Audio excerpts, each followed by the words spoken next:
আসসালামু আলাইকুম রহমতুল্লাহ বরকাতু।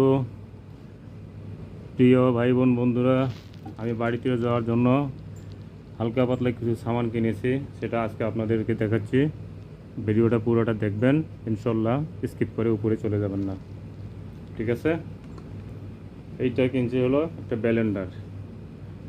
ব্যালেন্ডার। এটা এখানকার 6 রিয়াল দাম, বাংলাদেশের 1800 থেকে 1900 টাকা, ঠিক আছে? এটা কিনছি হিটারের বা পানি বা দুধ, চা, যেটা যে কোনোটাই গরম করার জন্য একটা কিনছি। এটা এটা আমার আম্মাজানের জন্য।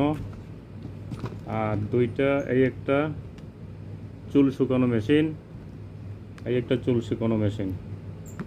এটা হচ্ছে একটা আমার মেয়ের জন্য, আর একটা হলো আমার ভাগ্নির জন্য চুল শুকানো মেশিন। তারপর